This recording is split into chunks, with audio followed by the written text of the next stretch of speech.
Aha. Worldwide movement, peace, love, respect. King Sadiq, one more time hollering at you. Uh, hope everybody's doing quite well, excellent. As certainly I'm grateful to be able to say I'm doing.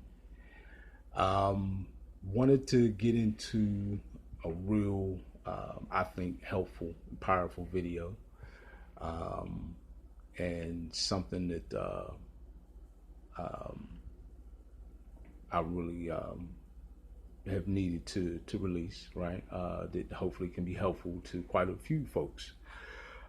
So this video is how I beat diabetes, hypertension, thyroid disease, severe gum disease, and chronic back pain, right? Um, First,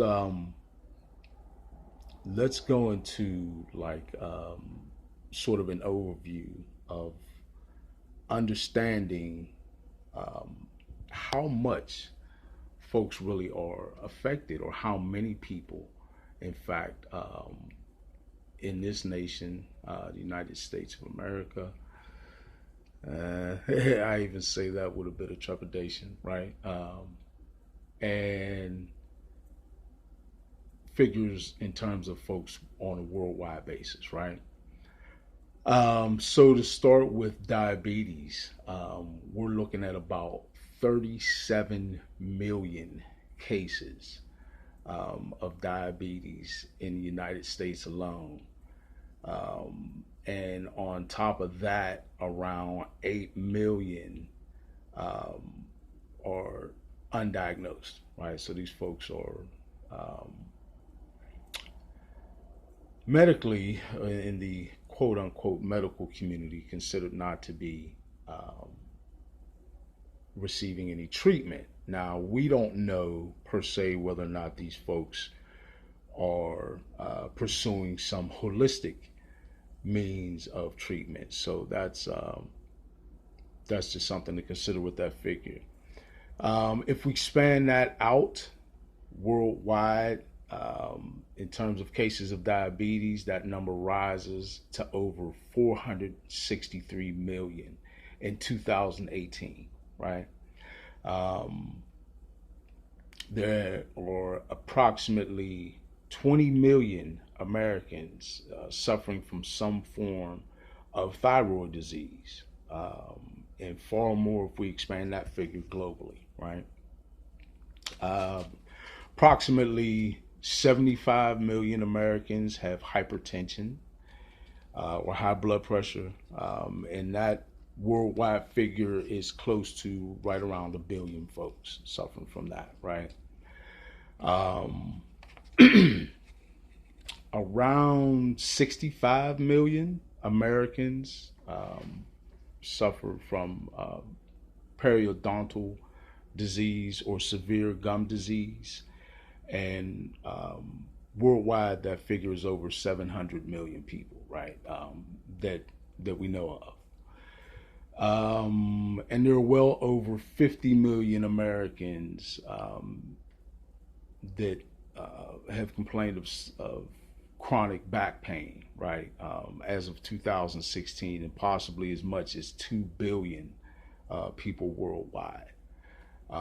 So I just give those figures as a little bit of background because we're talking about some serious problems, right? That folks suffer in terms of their physical health. Um, a lot of things that we I feel should keep in mind. Well, first of all, let me just say that um, these are problems that, believe it or not, are largely avoidable, and in many instances, very treatable, right? Um, and in a holistic fashion, should I say, without the use of narcotics and or medications, right? There are some very um, proven homeopathic remedies for many of these ailments, and certainly some very concrete evidence that we can, just by a severe lifestyle change, right, avoid many, if not all, of these things altogether, right? So, um, lifestyle change is what did it for me. A complete lifestyle change. I really had to be willing to make severe changes to uh, just about every aspect of my life. But I'll outline some very key aspects of my life that I needed to change in order to overcome diabetes, hypertension, thyroid disease, severe gum disease, um, and chronic back pain, right? Okay. First of all, I needed to remove meats from my diet. I had already been somewhat selective in my diet. Um, uh, just to give my background in terms of what I did or did not eat, I stopped eating pork back in 1992. And had given up to the point where I decided to make this lifestyle change, had given good effort to avoiding a lot of toxins that I had discovered um, just in my daily diet and common in most folks' daily diet, right? Um,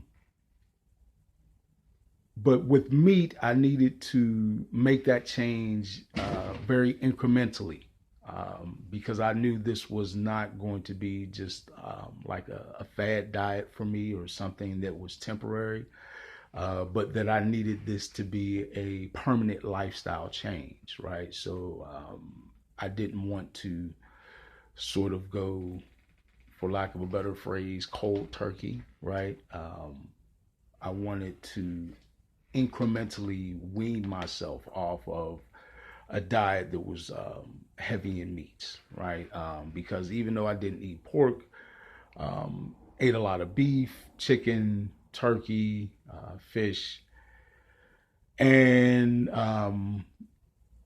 that was a lot to remove, a lot to change in my lifestyle. So I did that incrementally, which, if my recollection is accurate, beef I know for sure was the next thing that I dropped.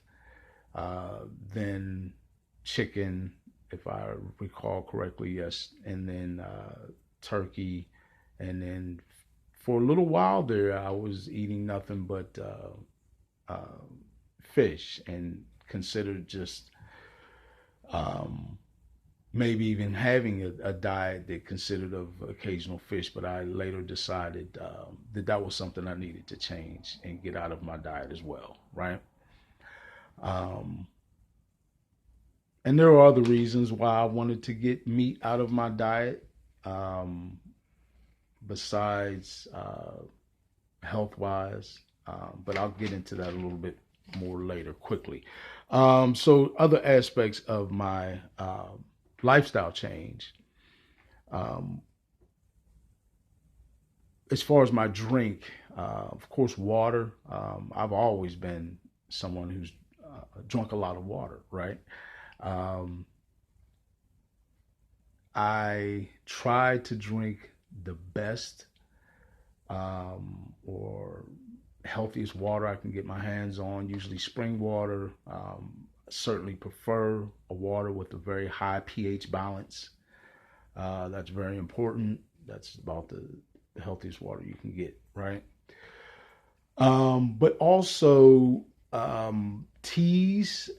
I used to drink a pretty decent amount of teas. I drastically cut that, and close to eliminating teas out of my drink selection altogether. But um, yeah, also fruit juices. I had to regulate that in that. I really had to make sure it was always fruit juices that did not contain concentrates, right? I don't drink any fruit juices that contain concentrates or made from concentrates, should I say. We try to stick with the fresh squeezed fruit juices, if you will. Let's see, certainly no high fructose corn syrup, right? Um, or no food dyes, right?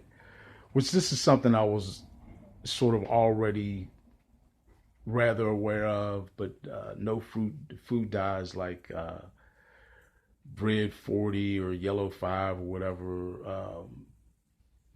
None of that stuff. Certainly avoid any preservatives at all, period. Just no preservatives. And certainly try to limit, if not eliminate, dairy product consumption as well, right? Um, Not just the high lipid content, but um,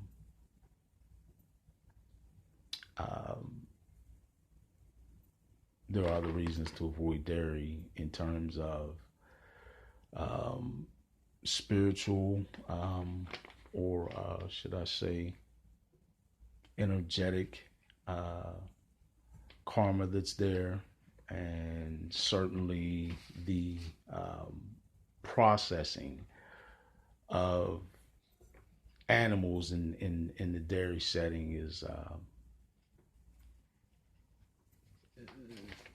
reprehensible, we'll say.